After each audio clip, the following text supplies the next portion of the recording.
You don't know the High Evolutionary, aka Herbert Wyndham, the universe-traveling master of genetics with an affinity for human-animal hybrids?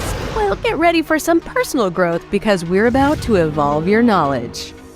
In the 1920s, Oxford student Herbert Wyndham was inspired to evolve animal DNA by his hero Nathaniel Essex, aka the X-Men's villainous mutant geneticist Mr. Sinister. Aided by an inhuman geneticist named Fader, Wyndham learned the secrets of unlocking genetic code, finally succeeding in evolving animals into humanoid creatures. Expelled for his controversial experiments, Wyndham traveled to Wundagore Mountain with a shiny new suit and name, the High Evolutionary. With his new assistant, Miles Warren, who would later become the Spider-Man cloning-obsessed Jackal, they created an army of evolved human-animal hybrids called the New Men. That was a win for old Wyndham until he encountered the demon Chthon, who inhabited the mountain. They bested the demon, but as a result, Chthon's power escaped, finding human conduits in a nearby pair of newborn twins who would grow up to be none other than everyone's favorite moody mutant siblings, Pietro and Wanda Maximoff. Deciding he wanted to create a new world free of corruption and evil, the High Evolutionary ventured out into space to create an entirely new planet he called Counter-Earth. Unfortunately, one of his creations, Man-Beast, snuck onto his ship and corrupted the budding world. So, the High Evolutionary then called upon the cosmic hero, Adam Warlock, arming him with the Soul Gem to protect Counter-Earth.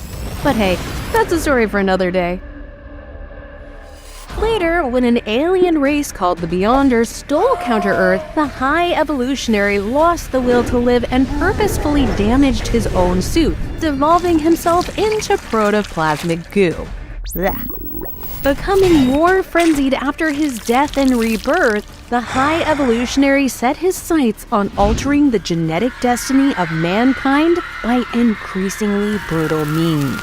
He escalated his methods by trying to force the entirety of Earth to mutate with an evolution bomb, until he was stopped by a ragtag team of reserve Avengers.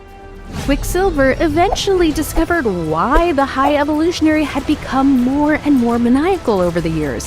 His genetic code was unstable. The irony!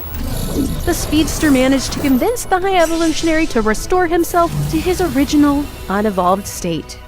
Nowadays, the High Evolutionary has chilled out a bit, and even acts as a resource to the good guys on all things genetics. He's teamed up with heroes like his old pals, Adam Warlock and Quicksilver, and the #1 Nathaniel Essex fan himself even helped the X-Men defeat Mr. Sinister. Although he's now a little more go with the evolutionary flow, sometimes the genetic rogue can't help himself and gets up to his old biological tricks. And now you do know the High Evolutionary.